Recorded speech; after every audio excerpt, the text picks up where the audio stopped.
안녕하세요. 너울쌤입니다. 네, 오늘은 너울쌤의 요양보호사 핵심 요약, 6장, 7장 정리하는 시간 갖도록 하겠습니다. 6장은 신경계 질환인데 5장에서 해도 되는데 왜 굳이 빼놨을까요? 혹시 이런, 호기심을 가져보신 적 있으실까요? 아마도 노인장기 요양보험 제도에서 우리가 장기요양 등급을 받기 위해서 65세 이상이라면 어떤 병도 상관이 없어요. 그렇죠? 그런데 65세 미만이시라면 노인성 질환이다라고 하는 세 가지. 그게 여기 있죠. 치매, 뇌졸중, 또 이제 뇌졸중은 이제 뇌혈관 질환이라고 또 분류하긴 했지만, 범주는 같습니다.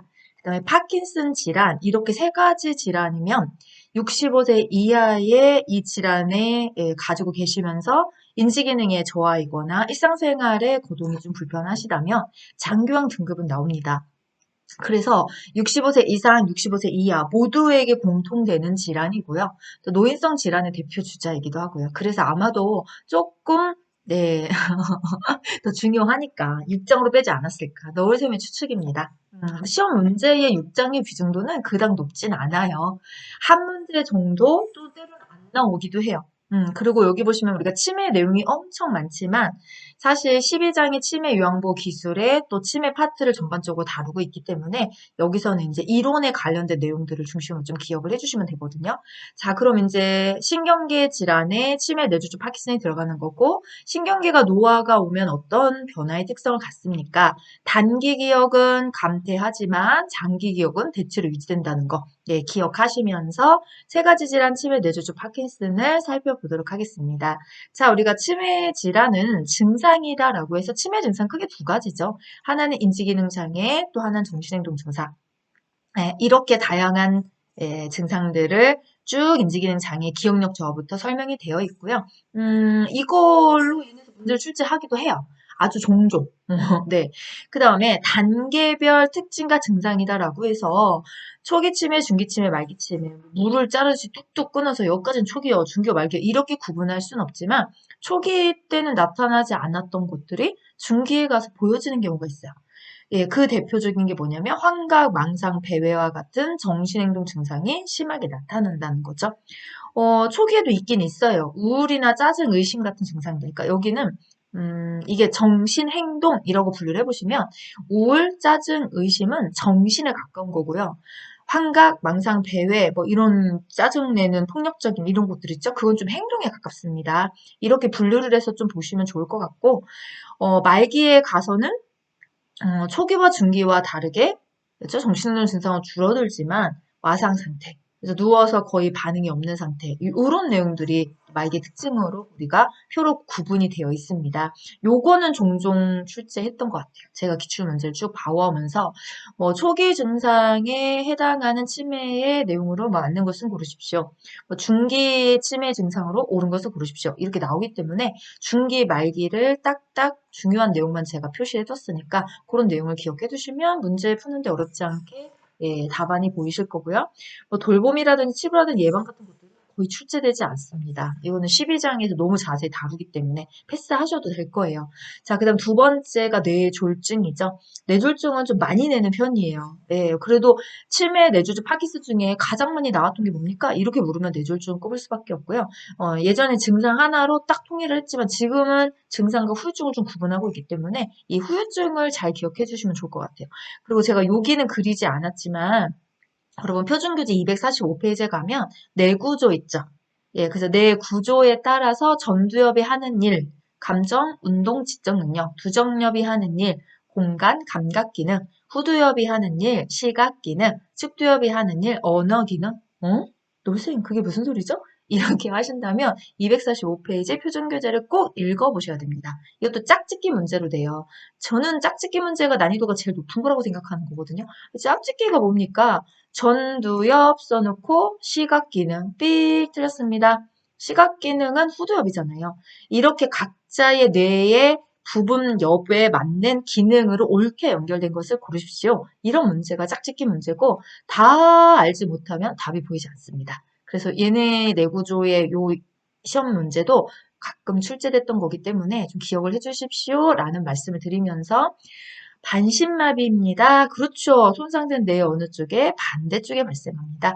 전신마비는 뇌관이라는 부분에 손상됐을 때, 뇌관은 대뇌와 소뇌를 다 받치고 있는 줄기라고 생각하시면 돼요.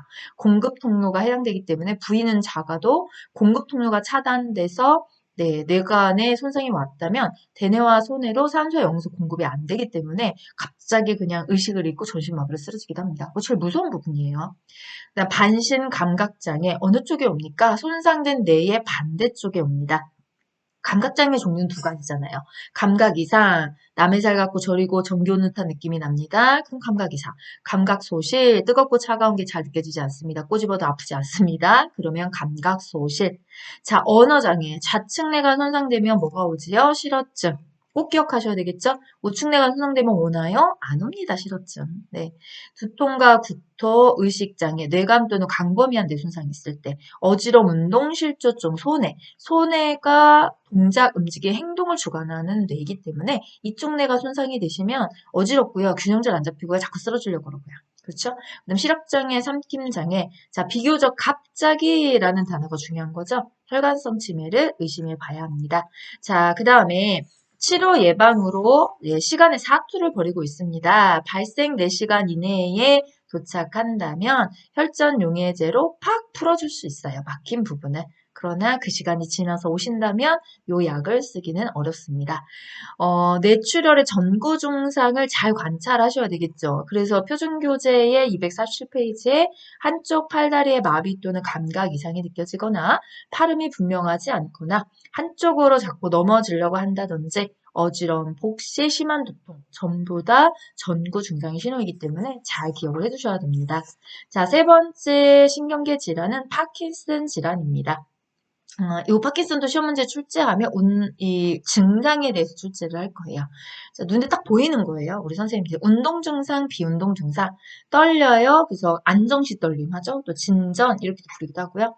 그 다음에 행동이 느려져요. 경직, 자세 불안정. 온몸이 굳어지죠. 그래서 무표정 뭐 이런 것들이 여기 안에 나오는 거고요.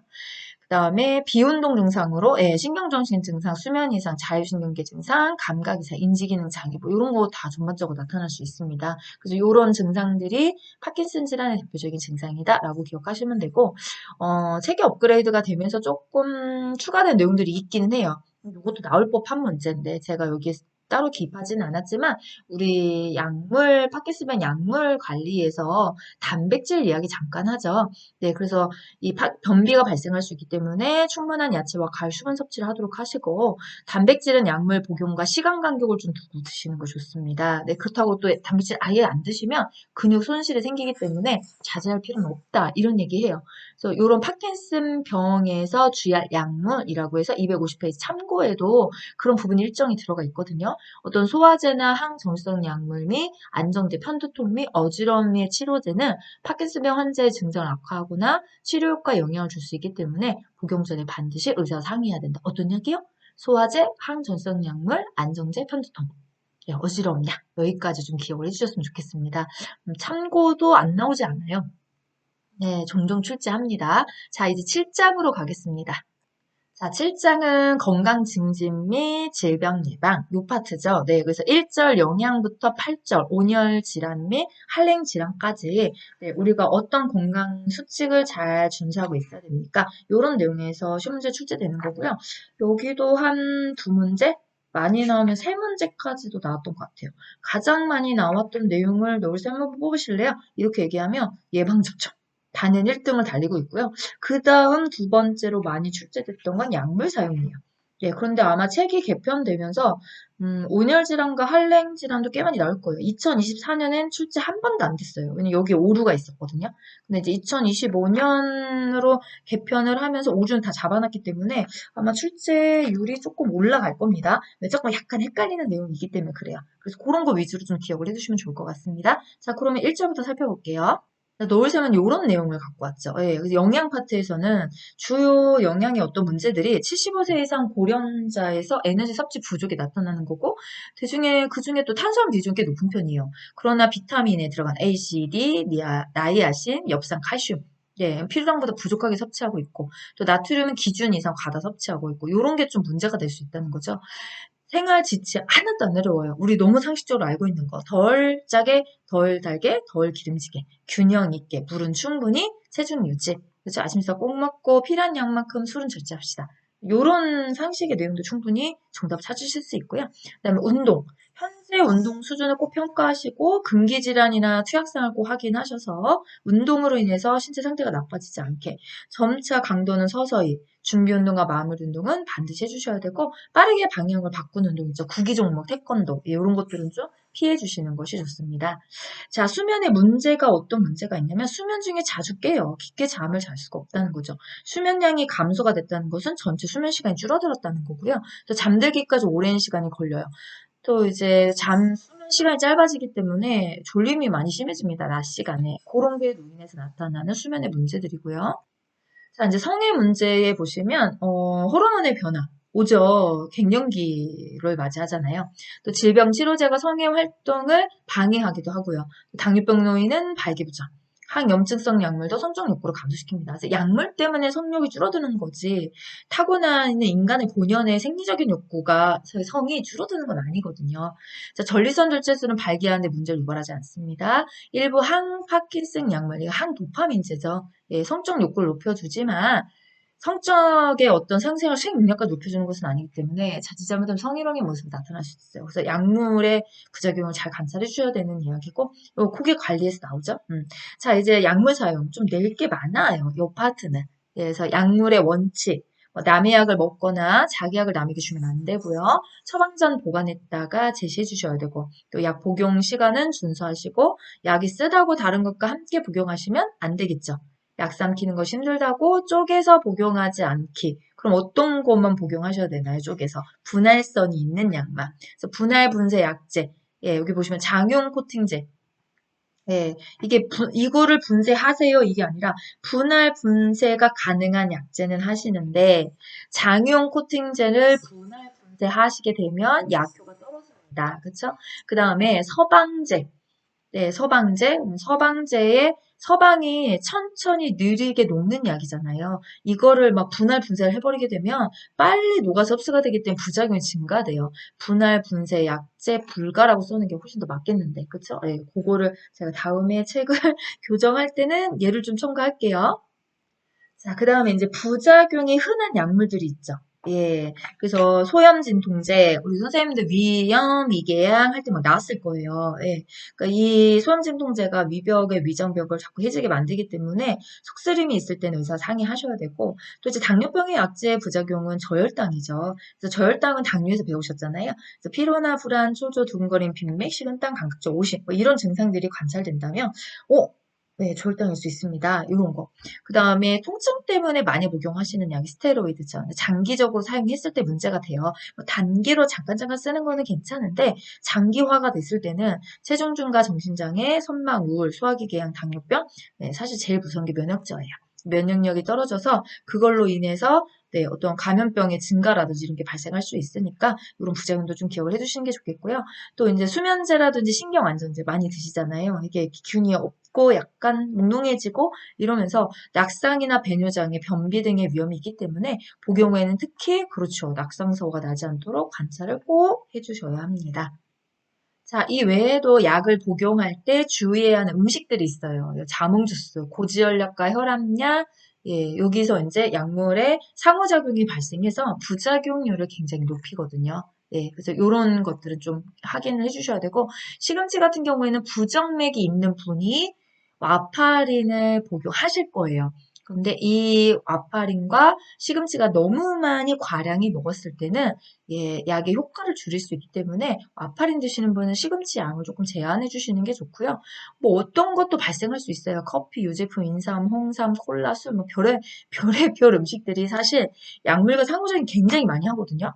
근데 우리가 현실적으로 묻지 않고 먹는다는 게 가장 문제이잖아요. 조금만 공부해 두시면 이런 거는 상의하셔서 문제 발생하지 않게 예, 조율을 해주시는 게 좋고요. 자, 그 다음 이제 흡연과 음주입니다. 자, 금연 후 시간 경과에 따른 신체적 변화. 표준교재 266페이지 참고하세요. 왜냐면 시험 문제 났기 때문에 그래요. 2분 뒤 혈압 수준이 좋아집니다. 맥박, 손발 체온 정상으로 돌아갑니다. 이게 써있지 않으면요 2분, 8시간, 24시간, 48시간 쭉 가서 10년 이상이 되면 초록색에 반짝 꽉 채워지면서 웃는 얼굴. 10년 이상 기대 수명이 금연전보다 10에서 15년 늘어납니다. 요런 것도 시험 문제 출제했던 거예요. 그래서 한 번만 읽어보시면 기억이 나실 거고 혹시라도 들으시면서 기억이 나면 다행이고요. 안 난다면 266페이지 한 번만 좀 봐주세요. 그 다음 절주요. 과음하지 않고 술을 적당히 마시게 한 권장사항이라는 게 있지요. 표준규제 267페이지에 요거는 제가 기억해요. 올 초에 작년 말쯤에 시험 문제에 났던 거거든요. 근데 뭐가 났었냐면 이런 거죠. 물과 같이 마신다. 이런 거 났었어요. 시험 문제. 그래서 여기도 한 번만 점검해줘요. 놓치고 가는 부분이 없게끔. 왜냐면 요양보호사 시험의 모든 출처는 표준교재예요. 어느 문제집을 풀어도요. 아예 그거 출처 아니에요. 네, 왜? 이 시험을 보신 출제자가 표준교재에서 내지, 뭐, 그분들이 문제집을 출간하진 않잖아요. 저 같은 사람이 하는 거고. 네. 그러니까, 표준교재를 꼼꼼히 읽는 것이 문제집 10건 푸는 것보다 낫습니다. 네, 그래서 그 꼼꼼히가 이런 참고에도 놓치지 않는 부분이잖아요. 술 대신에 알코올이 들어가지 않은 음료, 안주 같이 먹기, 뭐, 이런 것들 있죠? 그런 거 한 번쯤 기억해 주시면 좋을 것 같습니다. 자, 이제 7절의 예방접종입니다. 좀 전에 제가 시작할 때 서두에서 가장 많이 나왔던 거 하나 뽑아보실래요? 그러면 예방접종입니다. 자, 일단은 65세 이상의 노인에서 접종하셔야 될 접종명이 뭘까요? 라고 묻는다면, 독감, 파상풍 디프테리아 100일에 폐렴구균 대상포진. 요 접종명을 좀 한번 기억해 주시고요. 항상 100일에는 가로쳐져 있어요. 이거 잘 기억하셔야 돼요. 굉장히 헷갈려가지고 저한테 질문을 많이 하시는데, 자, 일단은 접종명. 네, 홍역 있습니까? 없어요. 왜? 그런 거 시험 문제 나오면 일단 걸러내셔야 돼요. 그 다음에 두 번째는 뭐냐면, 하나는 접종명이고, 나머지 한 개는 이런 거예요. 접종 연수. 자, 접종 연수가 있는 것은요, 잘 보세요. 독감, 매년 1회 접종. 네, 그 다음에, 파상풍, 디프테리아. 그래서 파상풍, 디프테리아. 예, 요 두 가지. 예, 몇 년이요? 10년. 그거 외에는 접종 연수가 없습니다. 예, 이건 폐렴구균은 65세 이상에서 한 번 접종하시면 되죠. 상태에 따라서, 건강 상태에 따라서, 우리가 23갑니까? 13갑니다. 달라지는 것 뿐이고, 한 번 접종은 끝이에요. 대상포진도 60대 이상이 한 번 맞으면 끝이에요. 두 번, 세 번 그런 건 없습니다. 그런데 독감은 매년 접종, 그 다음에 파상풍 디프테리아는 10년마다. 자, 100일에 가로쳐져 있잖아요. 100일에가 10년마다 맞는 게 아니에요. 이거를 굉장히 헷갈려 하시는데, 책이 그래요. 그렇게 헷갈리게 썼어요, 사실. 개편이 되면서 그 내용을 좀 빼줬으면 좋겠는데 파상풍 디프테리아 100일에 예방전 10년마다 추가 접종하는 백신이다. 아니요. 요 문장이 잘못됐다고요. 이전에 100일에가 포함된 예방접종을 받지 않았거나 잘 모른다면 한 번은 파상풍 디프테리아 100일에 혼합 백신으로 한 번을 맞고 그 이후에는 10년마다 파상풍 디프테리아를 재접종하십시오.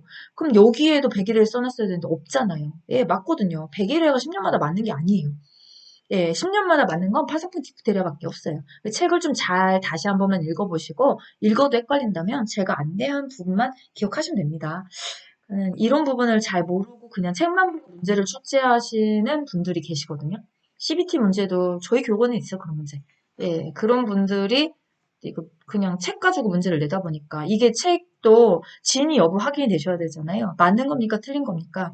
저는 오래 일했기 때문에 사실은 구별이 되는 거거든요. 이런 건 좀 잘 기억해 주셔야 돼요. 그래서 아무나 내는 문제는 저는 별로 추천하지 않습니다. 왜냐하면 여러분이 감별하기 어렵잖아요. 그래서 조금 그래도 강의를 오래 했거나 책을 좀 여러 번 봤거나 이쪽에 좀 전문으로 조금 더 알고 계시는 분들 이런 분들이 하는 이야기가 사실 조금 선생님들한테 도움이 됩니다. 좀 잘 구별하셔서 봐주셨으면 좋겠습니다. 라는 말 전하면서 이제 마지막 8절 가겠습니다. 자, 신설인데 2024년에 책에 오류가 있어서 차마 문제를 내지 못했을 거고 이제 2025년에는 오류를 잡아놨으니 시험 문제 출제가 될 겁니다. 자, 온열 질환과 한랭 질환이 나눠져 있어요. 일단은 폭염 대응 안전수치. 이거는 작년에 계속 냈었어요. 네. 왜 충분히 낼 수 있어요. 옳은 내용이니까. 근데 이거가 헷갈리는 게 아니라 이게 헷갈리는 거죠. 폭염 관련 질환으로는 열사가 있고 열 탈진이 있고 열 경련이 있어요. 네, 이거 말고도 발진도 있고 부종도 있는데 한 번만 읽어보셔도 알아요. 네, 저는 이제 구분을 하고 싶은 게 어떤 거였냐면 일단은 열사 제일 위험하죠. 네, 즉시 119에 신고하셔야 됩니다. 서늘한 곳으로 옮기고 바람을 쐬어주셔야 되고요. 예, 그리고 119에 신고부터 하고, 왜, 체온이 막 40도가 넘어가면서 지정 체온이 막 올라가고, 땀이 막 나지 않으면서 건조하고 뜨거운 피부가 막 되고, 의식을 막 잃어버리고 혼수상태에 빠질 수 있기 때문에, 즉시 119 신고. 즉시 119에 신고해서 가야 될 건 열사밖에 없어요. 네, 자, 그거에 비해서 이제 우리가 일사열라고 부르는 게 열탈진이죠. 서늘하고 통풍이 잘 된 장소에 옮겨주시고, 염분과 수분을 보충해주시면 됩니다. 이렇게 했는데도 1시간 이상 지속되거나 회복되지 않으면, 그때 병원을 가시면 돼요. 자, 그다음 열 경련 똑같아요. 여기까지는. 네, 그런데 이제 뭐가 붙어 있는 거냐면 말 그대로 경련이니까 예, 이 경련이 일어난 근육을 마사지 제공해 주시면 되고 경련이 멈췄다고 해서 바로 다시 일을 시작하시면 안 됩니다. 요렇게 기억하시면 되고요. 조금 더 자세히 보고 싶으시다면 표준교재 273페이지 표를 한 번만 선생님들이 구분해서 읽어주시면 좋을 것 같아요. 자, 그다음 한랭 질환의 예방 수칙, 일반적인 수칙도 출제합니다. 예, 뭐 어렵지 않습니다. 이건 한 번이면 보셨어도 안 읽으셔도 돼요. 수업 시간에 들으셨다면 상식으로도 풀 수 있는 내용이 들어가 있을 거고요. 질환으로 크게 세 가지가 있죠. 하나는 저체온증, 하나는 동상, 하나는 심혈관계 호흡기 질환, 낙상사고. 자, 이 중에서 여기도 되게 위험신호는 저체온증이죠. 즉시 119에 신고하셔야 되고 따뜻한 장소로 옮겨주시고 옷은 벗기고 예, 담요로 덮어주시고 의식이 있다면 따뜻한 음식과 초콜릿을 제공해 주셔도 되고요. 의식이 없다면 먹을 거 절대 주시면 안 되는 거죠. 자, 동상. 여기도 방언은 가시긴 해야 돼요. 예, 왜냐면 이게 이제 정도에 따라서 저체온은 정도를 줄일 수가 없어요. 그냥 바로 가시는 거예요. 따뜻한 장소로 이동을 해주시고 동상 부위를 따뜻한 물에 담궈주시면 좋겠습니다. 또 그 외에 심혈관계 호흡기 질환, 낙상 사고는 추운 날에 야외활동을 되도록이면 좀 자제를 해주시고 보온에 주의를 하신다면 예, 웬만큼 대처가 가능합니다. 자, 이렇게 오늘은 네, 6장, 7장 같이 정리하는 시간 가져봤습니다. 네, 여기까지 하고요. 또 선생님은 또 이제 8장으로 정리해서 돌아오도록 하겠습니다. 감사합니다.